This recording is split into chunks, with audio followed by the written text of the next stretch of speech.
Now, maybe some of you are still waiting for the rut to start, but rest assured, whether you've seen rutting activity in your area, the rut's already on. And in fact, by the time some of you see this, it might be past the best days of the rut in your area. So, we really wanted to look at the best day. So, what is the best day? We've never, I don't think, actually shot a video on what's the best day to hunt. And I believe it's because I'm always trying to teach how to follow the patterns of the rut, the progression of the rut, how you can look at, am I in the pre-rut, the rut lockdown, the peak rut, the post-rut, the second rut, what phase are you actually in and why, so that you could recognize that for your area. But I really want to discuss what is the actual best day. I've even seen some online discussion for that. I find it kind of amusing, but at the same time, there is something to be said for what is that exact best day.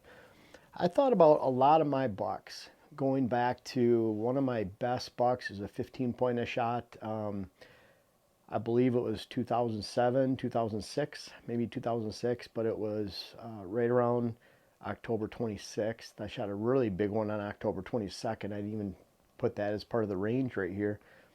Shot a monster on 11.8 back in maybe 2005, right around there. And so you look at that range of the 26th to 11.8, and that's important in a little bit. I'll talk about why.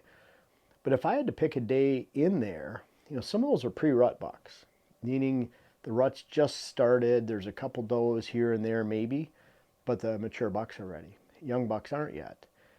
And then you get into the rut lockdown. I wouldn't want to pick that time. It's not a bad time to be in the woods because you never know when a mature buck doesn't have a doe or when they're just coming off a doe and they're going to look far and wide to try to find that doe. Now we're talking southeast Wisconsin or southeast Minnesota, southwest Wisconsin. That applies to the lower half of Wisconsin, the southern half of Minnesota, most of lower peninsula of Michigan, northern Pennsylvania, southern New York. Pretty wide band. You can even extend it down to northern Ohio, northern Indiana, northern Illinois, maybe even northern Iowa, where you're looking at this traditional time frame. If I had to pick a day, I'd probably pick November 2nd. That's my favorite day, and I know we're already past that day. There's still some good rut hunting, but what I like about that is it seems like whether it's the second to third, somewhere around there, you're just past that rut lockdown phase where a lot of does are starting to come exponentially. There's more and more every day starting to come into heat, and so a lot of the bucks get to participate during that end of October time frame going into early November. At some point, those bucks largely are coming off their first doe of the year and they're starting to look for more. That's where I time that with the second, third. That's when I really want to be right on the front side of that. Because as the rut continues and goes through every day, it becomes a lot more random to me. I think bucks in their area, all of a sudden they don't find something. You have some bad weather. Maybe they just kind of get lazy for a little bit, and then all of a sudden they get some scent in the air and they go. That weather breaks and they're gone. It's a little bit more random. Where when you look at that, when a lot of does are just starting, a lot of bucks get to participate, and then all of a sudden there's no does, and for us that was about a week ago. That's a time I really want to be in the woods, and that's for what I would pick. Now, at the same time, where are you? And so I'm looking at this is for us right here, but if you're in southern Iowa, maybe you're going 5-6 days past this point. So you're on the 7th, the 8th, the 9th. Maybe you're in Kansas, and I might pick more like 11th, 12th, 15th down there. When you get down into Tennessee, maybe Tennessee's more that middle of the month. I've done really well. I believe it was closer to the 20th of November, maybe the 18th, 20th, going down to southeast Ohio. Again, a little bit more southerly, a little bit later. So you have to ask yourself, where are you at in this whole mixture? And I even find when you go up north, because the rut is condensed to a shorter period of time because of winter mortality, meaning if a fawn is born too early, meaning end of the winter, it's going to die. If it's born too late, it doesn't have enough energy and size to make it through a harsh winter. So the rut is a lot more condensed in a location like that, where you don't have to worry about winter survival. Down in the south, like areas of Georgia, Florida, you can have a rut happening every month for 3 or 4 months. So a lot different. And it can be pretty even too, and it can happen anytime. The further north you go, it's a lot more condensed. So you have to ask yourself where you're at in all of this. If I was up north, extreme, UP and Michigan, northern Minnesota, northern Wisconsin, upstate New York, I might really focus more on like what might be traditional southern Iowa or Kansas or Missouri, where you're around the 10th of November, 8th of November. And so think about that. And for some of you, that's right around now when you're watching this video. Now I want to skip down to number 3 here, the weather window, because it really doesn't matter what the day is, and that's probably why we never talk about a day. And you could look at, in this range right here, you look at, you have a time period, and let's say this is the 31st of October, and this is the 15th of November.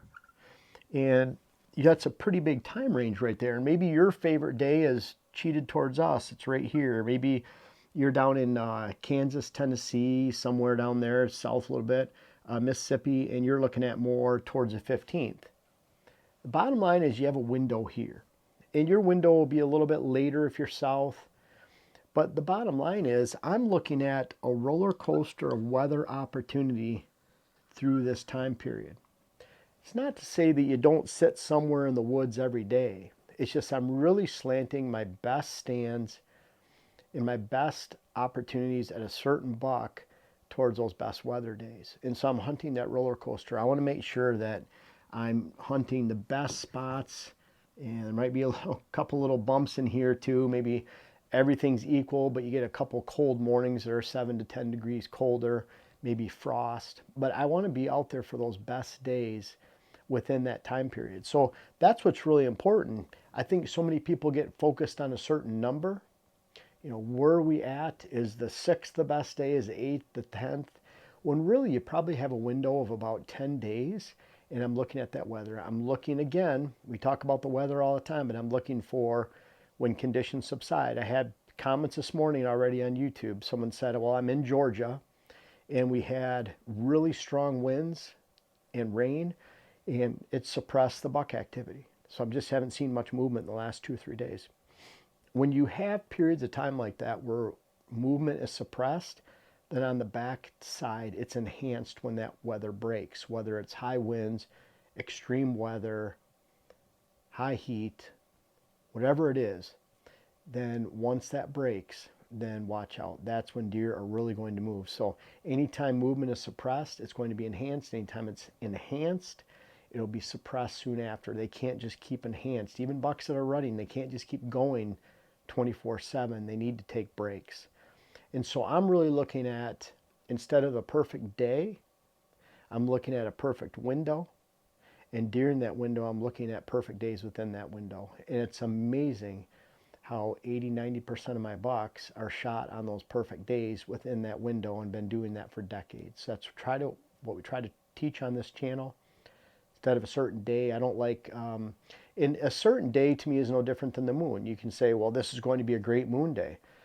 Well, I'll tell you what, if it's a great moon day on November 2nd around our area, southeast Minnesota, but it's 77 degrees on November 2nd, and we have winds that are 40 miles an hour, there's nothing going to be happening. And deer out in the woods, you know, people say, well, just go hunt them. You can't kill them on the couch. Yeah, you can. Because I'm not going to go into a great stand, burn it out on a bad day, leave my scent behind, possibly spook a couple does or fawns or young bucks in the area that vacate the area now, so that 4 days later when the conditions are great, it's been ruined because I used it at the wrong time. Maybe I just go sit off to the side somewhere. It's my vacation, but I'm never hunting stands or land, areas that I hunt. I'm never forcing it and wrecking my best locations prematurely. And that's why you look at a 10-day window, you might only have 2 or 3 perfect days. You might have 4 or 5 days that are marginal, and you might have 2 or 3 days that really suck. You have to make that decision on those days that really suck during that 10-day window. Are you doing damage by going out in the woods to XYZ stand? If the answer is yes, then maybe reconsider actually going out and sitting. And that's how we preserve our hunt for an entire 10 days. We don't blow it out on a bad day on day number 2 and ruin it for the remaining 10 days. So what's the best day to hunt in your area? Let you decide, but strongly focus on that window. Focus on those best weather days where the weather's cleared.